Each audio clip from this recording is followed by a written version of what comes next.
서울을 비롯한 각 도성의 성문뿐만 아니라 읍마을의 골목까지 순검들이 상투 튼 남자를 붙잡으러 다녔습니다. 성인 남자들은 상투 잘릴까봐 대문 밖 출입을 하지 못했고, 하필이면 단발령 내릴 때 장사길 나선 상인들은 장사는커녕 여각 구석방에서 꼼짝 않고 숨어 있어야만 했습니다. 그러나 언제까지고 감출 수 있는 상투는 없었습니다.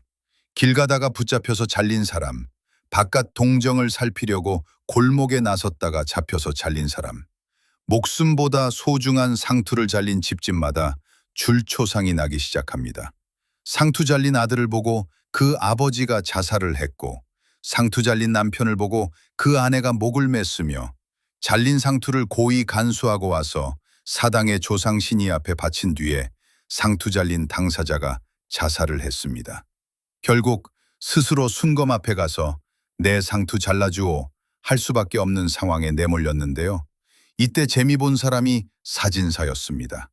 잘리기 전에 기념으로 사진 한 판 찍어뒀다가 상투 생각날 때마다 두고두고 보자는 사람들로 사진관마다 문전성시였습니다.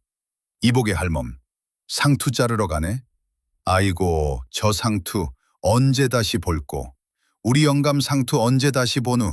아이고, 아이고. 아무리 양복 입고 단발한 세계 패션에 합류하고 위생을 도모하며 일상생활의 편리를 도모하는 일이라 해도 상투를 자른다는 것은 한민족의 으뜸 덕목인 효의 근본을 자르는 것이었습니다. 가부장의 권위를 자르는 것이자 한민족의 정신을 자르는 것이었지요. 급격한 개혁에 익숙하지 않은 백성들은 그렇게 받아들였습니다. 그리고 단발령의 배경에는 조선의 문명개화를 책임지겠다고 공언하고 나선 일본이 있다는 생각이었습니다. 갑신정변의 경우에는 급진적인 개혁에 저항을 느꼈고, 갑오경장의 경우에는 친일 개혁에 저항을 느꼈던 백성이었습니다. 급격한 개혁과 일본에 대한 저항이었던 것입니다. 단발령은 갑신정변이나 갑오경장보다도 더 현실적인 문제였습니다. 그것도 국모보수, 즉 억울하게 죽은 왕비 민씨의 원수를 갚겠다는 의지가 꿈틀대고 있을 때였습니다. 가만히 앉아서 상투를 잘릴 게 아니라 저항을 하자는 개인적인 투지도 열렬했습니다. 을미의 병사에서는 대표적으로 왕산허위, 유인석, 이강년 등의 이름을 기록하고 있습니다. 이들의 이력은 을사정미, 항일의병사의 전 과정을 관통하고 있습니다. 우국충정의 상소로서 유명한 의병 지도자도 있습니다. 대마도 감옥에서 외놈 땅에서 난 곡물은 입에 대지 않겠다며 굶어 죽은 것으로 유명한 며남 최익현은 또한 우국충정의 상소 내력으로도 유명합니다. 경기도 포천 출생으로 3사의 청관직을 두루 거치면서 강직한 성품을 여지없이 발휘한 최익현은 대원군의 10년 집권을 종식시키는 계기가 된 계유상소로서 그 끈질긴 상소 이력에 서막을 올리게 됩니다. 고종의 신임을 받았으나 고종과 대원군 부자의 사이를 이간시키고 있다는 비난을 기존의 권력층으로부터 받았고요. 민씨 일파의 득세를 비난하는 상소를 올렸다가 그 상소의 내용이 너무 과격하고 방자하다 하여 제주도로 귀양을 가게 됩니다. 1876년 귀양에서 풀린 그는 다시 일본과 체결한 병자수호 조약을 결사 반대한다는 내용의 상소를 올렸다가 이번엔 흑산도로 귀양을 갑니다. 그때부터 1895년까지 20년 동안 초야에서 침묵합니다.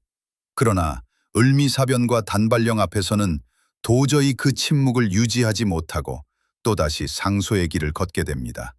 최익현 상소 이력의 절정은 1905년 을사보호조약이 체결된 직후에 올린 을사오적을 처단하고 그 조약의 무효를 세계 만방에 선포하라는 청토오적소가 됩니다.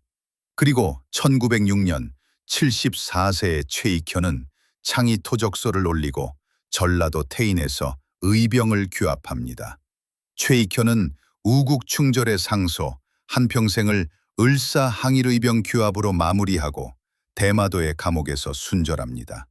1904년 러일 전쟁이 일어나기 전까지만 해도 한국민에게 굳이 러시아와 일본 중 어느 나라와 친해져야겠느냐고 묻는다면 두 나라 다 위험하지만 그래도 러시아보다는 일본이 낫다는 쪽이었습니다.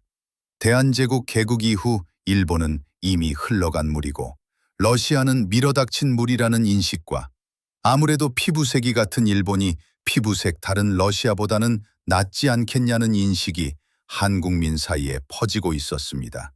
정부 내에서도 친러시아 세력은 아관파천 때 신세를 진 광무 황제와 그의 측근뿐이었고 대다수의 대신들은 이미 일본에게 매수당해 있는 형편이었습니다. 그런데 한반도에서 러일 전쟁이 일어났고 일본이 대한제국 정부를 위협하여 한일 의정서를 강압 체결했을 때 10년 동안 침묵하던 을미의 병들이 긴장을 합니다. 1905년 러일 전쟁에서 승리한 일본이 한일 의정서의 내용을 빌미로 대한제국의 치안을 간섭하고 대한제국 영토 내에 자기네 군사시설을 구축합니다. 일본이 을사보호조약 탈취의 길로 접어든 것입니다. 이때 을사의병이 일어납니다.